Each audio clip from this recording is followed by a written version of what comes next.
let's crack on. A couple of disclaimers for you. I tried to keep the talk sort of language agnostic and try and cover some of the main concepts of functional programming without getting too technical. So it should be suitable for just about anyone who's interested in tech. But there are a couple of bits of code. So knowing how to code is useful, or at least knowing some coding basics. And also the few code examples that I have are in JavaScript. So if you know a little bit of JavaScript, that's also really helpful. Let me start by telling you a little bit more about myself. Of course, Bowie has already given you a bit of an introduction, so I won't repeat what she said. But just because there is a big international crowd here, I'd just like to say I live in Birmingham in England. It would be great if you could pop in a chat where you're from so we can see where the crowd is from. Hoping to see many countries, fingers crossed. I'm a software developer at Sky. For those not familiar with Sky, it's Sky TV and Now TV in Europe. And for those in the US, we're the people behind Peacock. At Sky, I work on a large-scale data ingestion platform using Scala as the main programming language. If you've seen The Social Dilemma, I'm one of the baddies who collect all your TV viewing data and then does some magic on it, and then the data scientists try and trick you with your TV recommendations and influence your behavior. So that's I roughly work at the start of the process. I'm also a bootcamp instructor at Blackcoder and Manchester Codes, where I predominantly teach backend development and JavaScript. So that's about me. And now let's have a look at what we're going to cover. So I'd like to look at some of the main programming paradigms and then move on to looking at functional programming specifically. So look at the functional programming definition, the main concepts, and then some of the advantages and disadvantages of using this particular programming style. So what is a programming paradigm? To put it quite simply, it's just a way in which a code is implemented. Using a particular programming paradigm makes your code more readable and understandable by other developers. And what is a big part of your job as a software developer, if not making your code readable and understandable by everyone else around you? There are many different paradigms out there, and you or your organization may choose a particular style based on the type of project you're working on or just your personal preference. And I've listed a couple of examples here. The one that you may be mostly familiar with is the imperative style, which executes statements in order, so from top down. And JavaScript is a good example of a language that uses this paradigm. One that's possibly as popular as imperative and probably mostly taught in sort of academic scenarios is object-oriented. Within object-oriented programming paradigm, as it says in the name, you pass objects around to make your programs. You will know some languages which use that particular style. Java, which I believe is still the most popular programming language out there, and C# are both object-oriented languages. And finally, the subject of the talk, functional programming. You may have come across some of languages that utilize functional programming. Haskell is one of those. Haskell uses strict functional programming, and Scala is another example, although Scala actually uses a mix of object-oriented and functional style. But part of the reason I wrote this talk is, despite working with big data and functional programming specifically for almost 2 years now, when asked what is functional programming, I didn't actually have a very clear answer in my head. And you'd think you'd know it after almost 2 years of working with a certain language. Well, turns out not.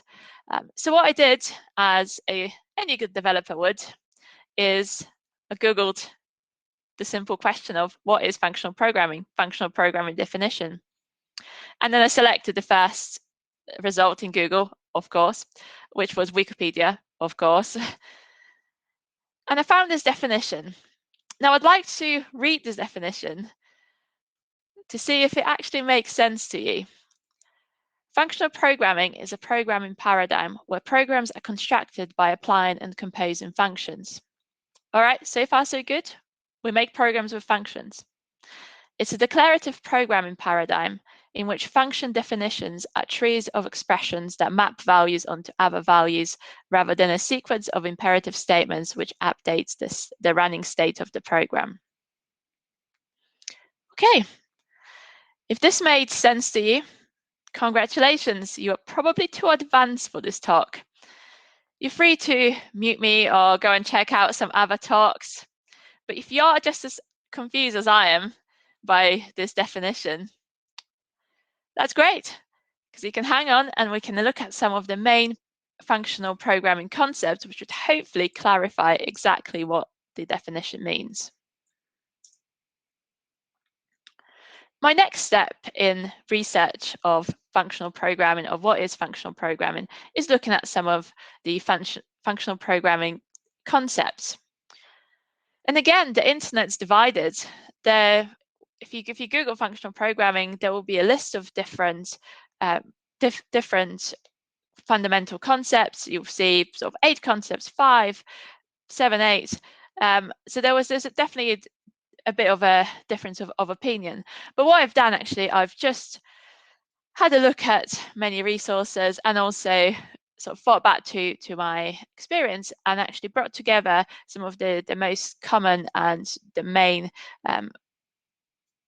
functional programming concepts. So there may be some other ones which you can read up to in further detail after the session. I've got some links, but these are the main ones.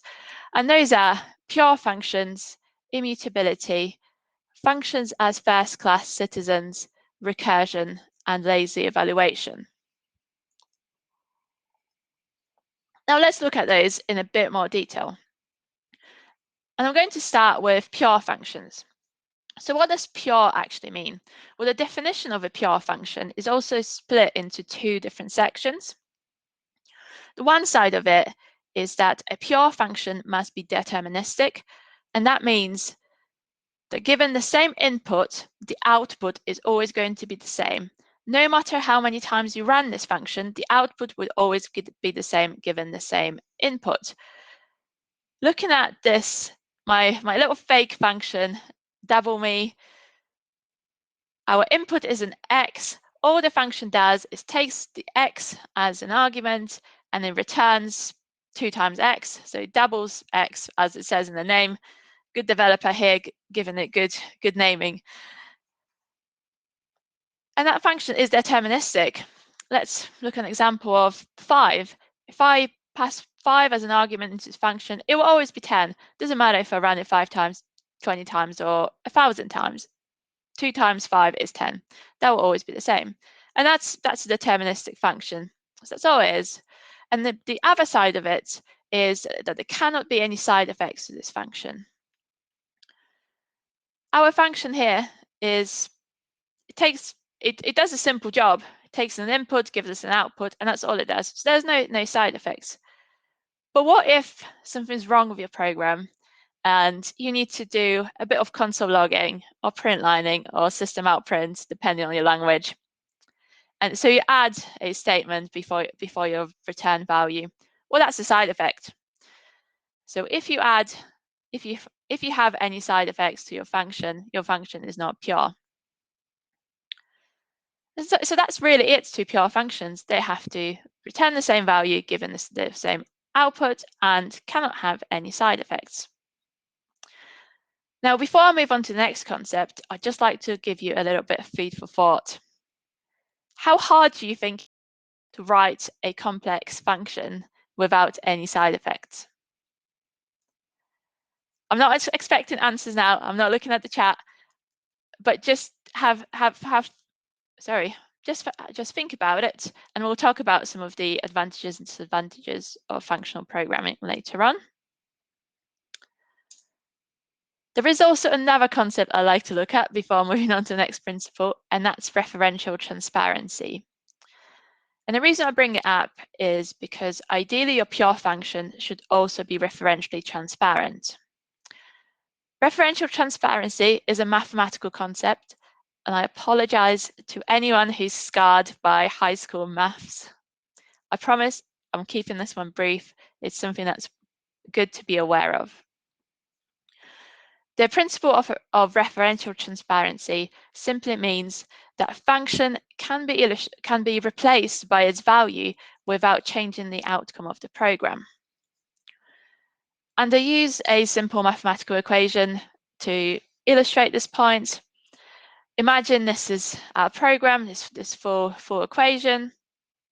The outcome of our program is x, and our function is 3 times 4. Well, 3 times 4 is 12. It will always be 12, deterministic. And if we replace it by its value, the outcome of the program will be 14. And whether it's 3 times 4, whether it's the value, it will be 14. And that means this equation is referentially transparent. And that's what we're striving for in our pure functions. Before I move on and have a quick feed for thought, have a think about how reusable is a function which can be replaced by its value without changing the outcome of the program. I'll leave you with that thought and move on, and finally move on to the next principle. And that's immutability. Immutability is an absolute must in functional programming. Once data state is defined, it cannot change. As an example, you can't reassign a variable or mutate an array. What I have in my example here is actually an example of what isn't allowed in functional programming. A for loop is a big no-no. And the reason for that is within the for loop, you declare a variable. It's declared as a variable I here. This variable I increments every time we iterate through the loop, meaning it's mutated. Its state is mutated every time. So a for loop's a big no. And you may be thinking, uh-oh, how do I solve algorithms without a for loop? Well, there are alternatives in functional programming, and those alternatives are recursion and higher order functions. And we'll look at both. And I'm actually going to show you an example of how a simple array and manipulation problem can be solved using functional programming. But before I do that, let me solve it with a non-functional approach.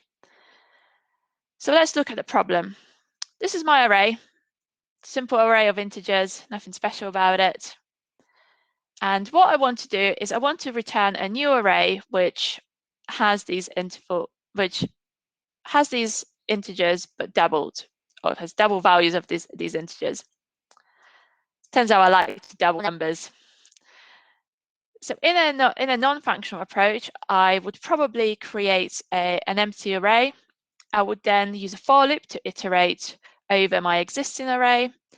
And as I'm iterating through each integer, I would double it and I would then push it onto my new array.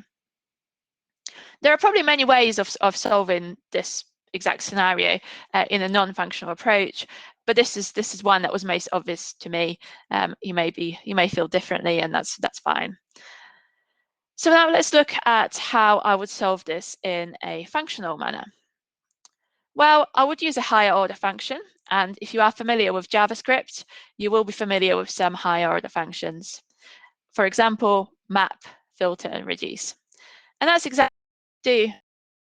Use a higher order function to map over this array, a new variable, and I would assign a function which takes in another function as an argument to then map over the array. And as I'm mapping over the array, create a copy of each number and assign it to that new array.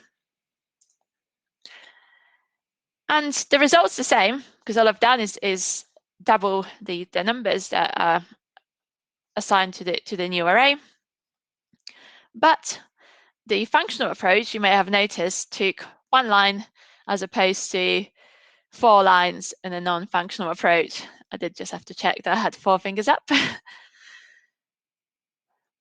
So you may be seeing a slight advantage here, perhaps in saving some keystrokes if you don't like typing, but we'll talk about that later.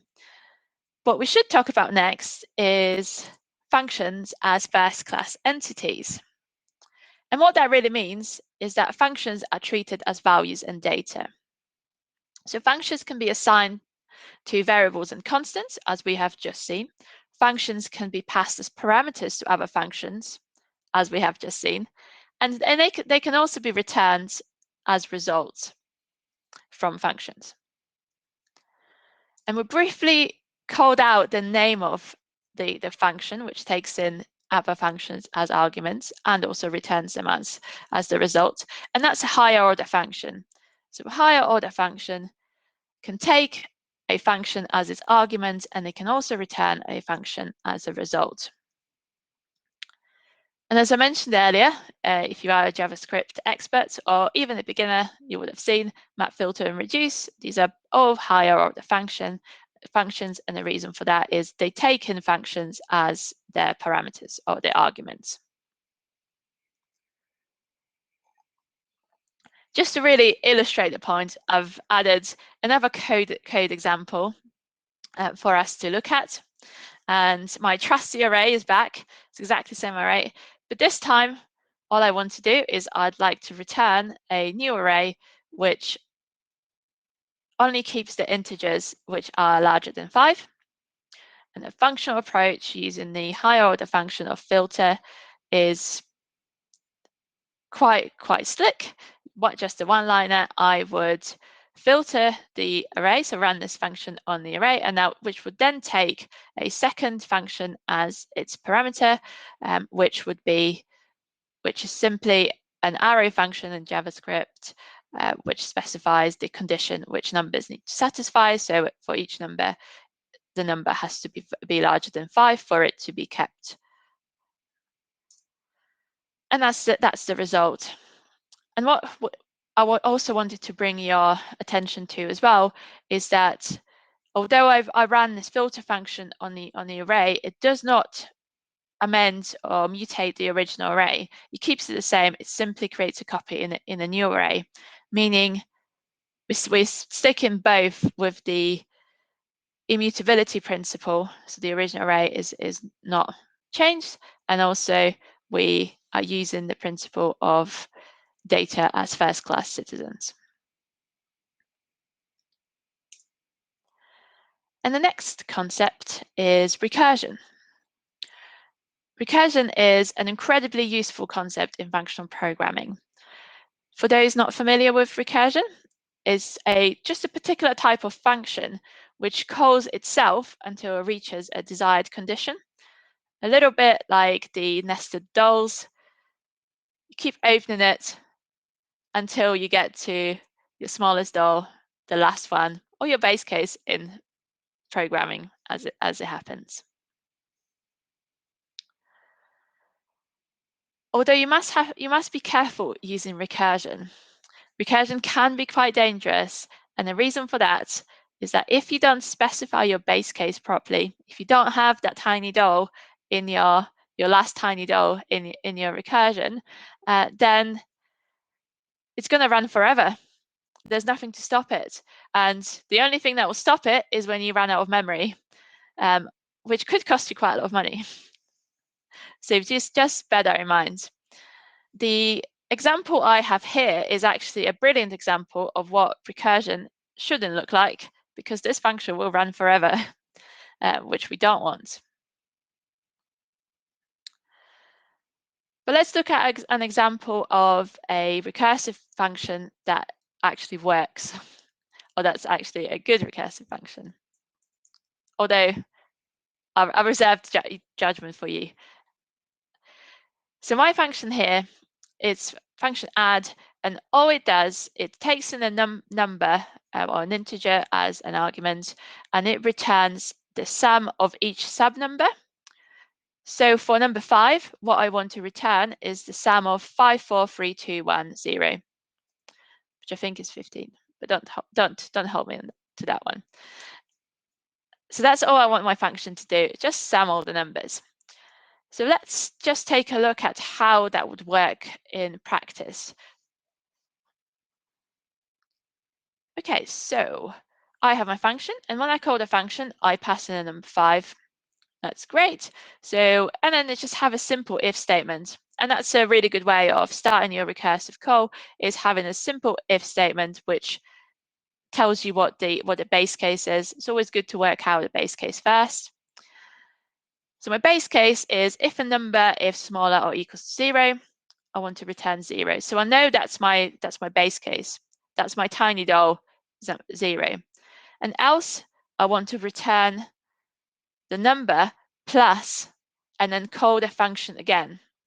So in this situation, I would be returning a 5 plus and then call the function again with 4. And that would keep going until I get to 0. And then the sum would be returned. And that's all there is to recursion. It's just calling itself, but you've just got to remember to specify this base case. There are actually some languages which have tools that help you with recursion. So in Scala, you can annotate your recursive function with an @, which actually tells the compiler to check at compile time if your recursive call is going to work. So that could give you a good warning. So it's worth just double checking if your chosen language offers that functionality. And of course, be careful and use recursion when appropriate and get your base case right. Just to show that what the calculation would look like is 5, 4, 3, 2, 1 summed. And finally, the last principle of functional programming is lazy evaluation. As it says in the name, lazy evaluation simply means that your compiler only evaluates an expression when it's needed, as opposed to strict evaluation, which evaluates all expressions immediately. It's a brilliant feature in functional programming because it does actually save you or reduce time or saves time and reduce the complexity of algorithms.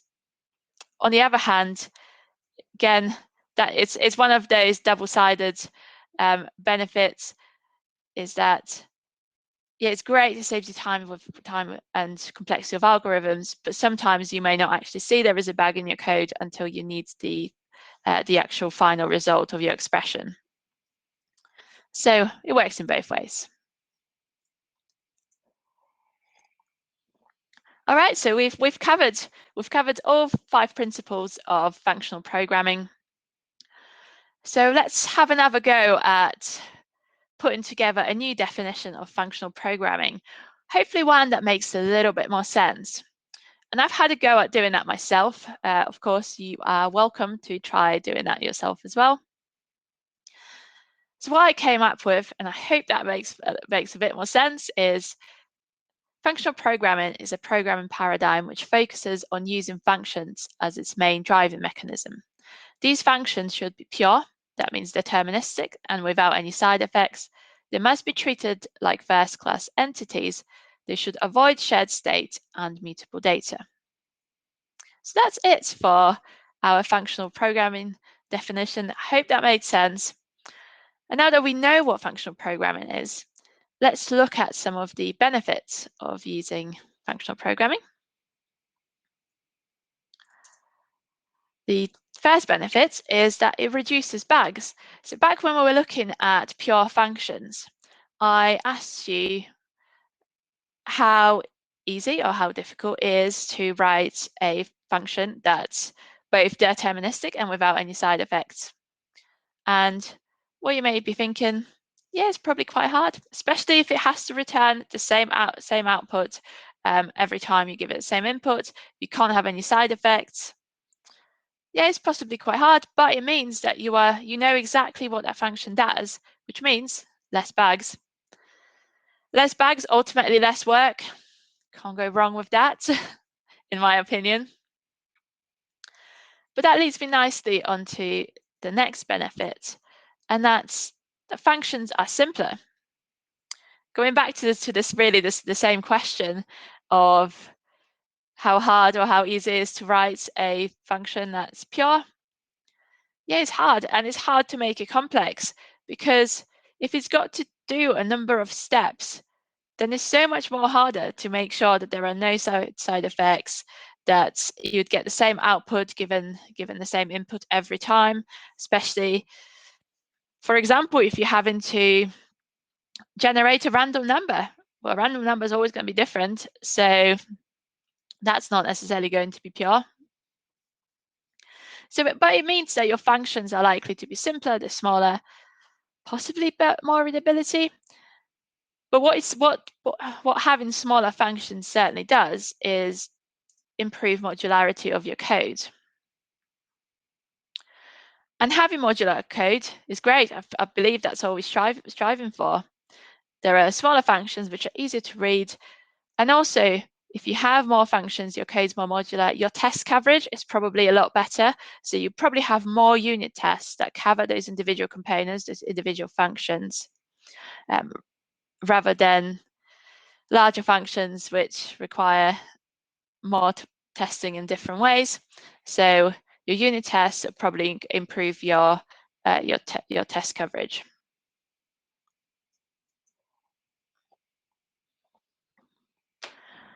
The next benefit is that your code is likely to be more concise. We'll leave pure functions for now, but let's think back to the example that I've given under the immutability principle. And we looked at the for loop and the functional approach, which used a map. We had 4 lines on a for loop. We had 1 line on a using map. So obviously that saved us 3 lines, which is great. 3 lines. Okay, it doesn't seem very much on a disk scale, is just a simple example. But what if your application has hundreds and hundreds of lines of code? If you can make a free line saving per function, that's a huge saving. And as developers, let's face it, we can be quite lazy. The less reading of functions, the less headache. So I'm sure a lot of us can get on board with having more concise code. Just letting you know, you have 5 more minutes, Dominika. Brilliant, thank you. I've only got a couple of minutes, so I'll start wrapping that up a little bit. So your code can be more readable as well. And I say can, not necessarily a given. There is a concept within functional programming of how concise you make your code that then makes it unreadable. It only makes sense to the person that wrote it. But more on that shortly. I have a quick coding example there as well. We've talked about recursion. Recursion can be a faster tool in some languages than using for loops. So it's worth considering that next time you are writing your recursive function or your for loop. And finally, the lazy evaluation principle or tool is actually really helpful when you are accessing a lot of when you're processing a lot of infrequently accessed data, getting these right. It means that's because not all data isn't going to load. It will just be the data that you need, which means your program is likely to run a little bit faster. So now that I've talked about all these great benefits, let's look at the flip side, because it's not all sunshine and roses with functional programming. Already talked about the possible disadvantage, and that is that your code can be less readable. Functional programming, there is a trend to nest your higher order functions. So in JavaScript, you could be nesting your maps, which is great because it saves a lot of keystrokes, gives less headache for reading it. But also, actually, once you start looking at it, it's probably a bit more headache because it's hard to figure out. And I've got a quick code example on how that could look. So we're back to my trusty number arrays, but we've also got a letter array. And what I want to do here is I want to double the numbers in my number array, and then I want to concatenate them with the letters. So ideally, what I'm hoping to see are an array of nested arrays with the number and the letter concatenated. So things like 2A, 2B, and the next array. So I've got an example here of what I'm hoping to achieve. So this is what I want to achieve. And in functional programming, you can get that done with very few lines. So all I'm doing here is I declare this new array variable. I then map over my original array and times those integers by 2. I then turn them into a string because I like to concatenate, so I'd like them to be the same types. I then map over this again, and within that third map, I start mapping over the letter array, and then I concatenate, which is great because I've done it all really using 4 maps, you know, few keystrokes, 3 lines. What an achievement! But actually, if you look at this code first time, you may be thinking, what is going on here? So we can be, so that's as far as we could go in terms of the readability benefit and disadvantage, that some people can take it to extremes, and I have seen a lot worse code than this. All right, I'll move on because we're running out of time. Next disadvantage is that reusability can be an issue. We talked about going back to our pure functions and the principle or the concept of referential transparency. If a function can be replaced by its result without changing the outcome of the program, is it really generic? Is it reusable?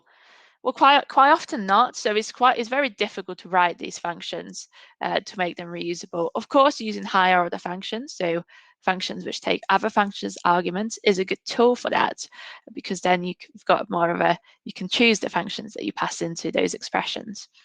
But it's quite hard to write, and that's really the final disadvantage to using the functional programming paradigm, and that is very difficult to learn. Especially when you're new to programming. Some of the concepts are difficult to master.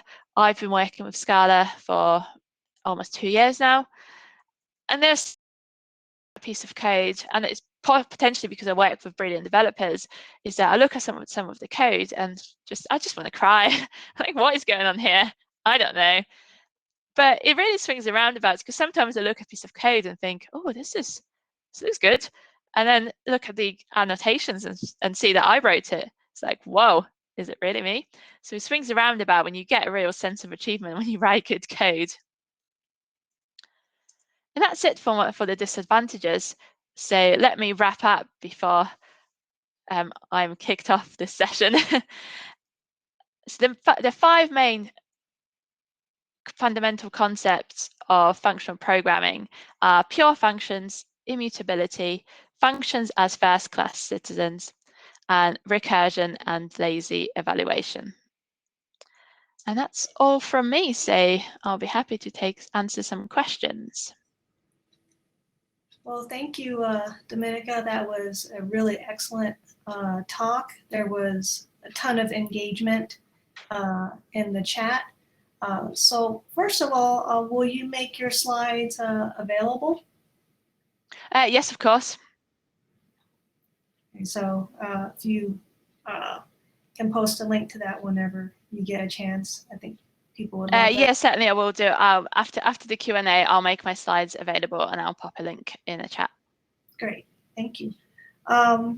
There was a question early on about side effects. Can you give us a definition of what side effects are? Yeah, sure. A side effect is an unintended output of your function. So if your function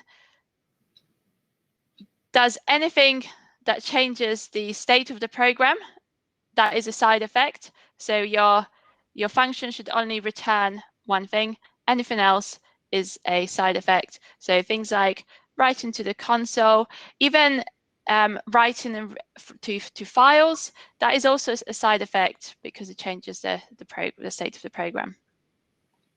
Okay, and is that necessarily, this is my question, is that necessarily a bad thing? Like, are all side effects bad, or is that's just not the goal of functional programming, is to try to avoid them? The goal of functional programming is to ideally not have any side effects. Of course, I do personally think it's impossible not to have any side effects, and there are various discussions within the functional circles about what you should do with your side effects, but the general idea is that you should try and push them out to the very outer layers of your program. I think another good example of a side effect actually is an exception. Oh yeah. If your code throws an exception, that is the side effect, because it doesn't return the value which you intend to return. And there are tools in functional programming language to deal with that. Fantastic. So some people have been sharing resources to learn functional programming. Are there any that you recommend? I think probably the best one, which is the most thorough one, and I looked up because it's on my bookshelf, is the functional programming in Scala, which is the red book as it's normally referred to. It is quite heavy, but it's a good reference point. That's what I would recommend. I think it's I can't actually see who it's by. Let me grab the book.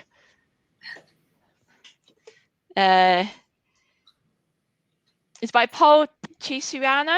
I'm not sure I'm pronouncing that right, but this is the book.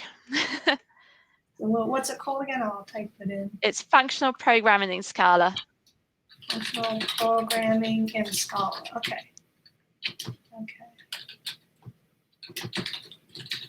All right. So that's another resource for people. I thought there was a question earlier about is it possible to do all your programming in functional programming, or is it something that you can only do in pieces as a practical matter? I think it's quite hard to do all of your functional programming in that style. However, I believe Haskell is the strict functional programming language, and although I haven't had much experience with Haskell, if you were to try and be strict, that language will have the best tools to help you with that.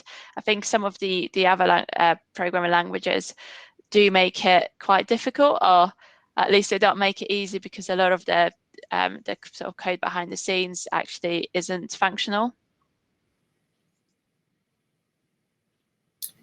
Let me see, going through this chat. I can see it as, oh, sorry, you go ahead. Oh yeah, there's a question. Do you see functional programming being the direction for most full stack development going forward? I guess that's a similar question. I personally don't think that will be the paradigm used going forward, especially in sort of full stack development. However, it is incredibly useful if you're dealing with data, and the reason for that is the immutability principle. Your data state never changes, so you actually know what happens from how you just pass copies around, so you know that your data is unlikely to be corrupted, and you can always go back to the start and grab your original data, and that's really powerful. So that's probably, I guess, a better question would be, what sorts of use cases would functional programming be best for, in your opinion? Yeah, I think yes, probably is data, and that's the example for it is being able to deal with not mutate data is great. It's really helpful. I've already covered the points. I'm not sure what else to say. Not so much building UI or that sort of thing. Yeah. Yeah, I think that'd be quite difficult, especially that you are reliant on a lot of if you're building UIs. So that again means that your functions won't be pure, because your input can differ, and and some of the variables can come from the UI, so you can't guarantee that sort of those functions to be pure. You said you saw a question in the chat that you wanted to address? Yeah, I saw one, I think is Victoria Felice, who asks about the last example in this under the disadvantages, whether you could do, if you could save the two maps. Hang on, I'll go back to the example. There is.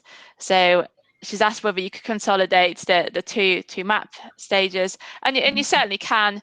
And the reason I've done the two maps is just to illustrate the points that when you chain maps, it actually can become a little bit complicated. So I appreciate some of the comments which says that it also it's quite readable to them. It was just a simple example, but it can get a lot worse if you don't watch how you do it. Yeah, I think programming in general there's a little bit of an art to it. You have to kind of use, I don't want to say common sense, but you look at trade-offs, like, is it really worth making things more complicated to make it more concise? And you talked about that earlier. Yeah, exactly. And obviously, depending on your experience level as well, some things will look impossible to read, whereas others, especially if you're new, whereas if you're very experienced, you would have seen the patterns before. Mm-hmm. I think we have less than a minute left, so I don't know if you have any parting words or advice for us before we go. I'd just like to say thank you to everyone who attended. It was great to be able to deliver this talk, and I really hope that at least some of you will be interested in perhaps trying out the functional programming after learning the fundamentals, and hopefully you can just have fun with it and see where next project. Well, thank you so much, Dominika. It was a fantastic presentation. Thank you, everyone, for attending, and hope to see everyone at the rest of the conference. Thank you, everyone. I'll hopefully see you at the other talks. Right. Bye. Bye.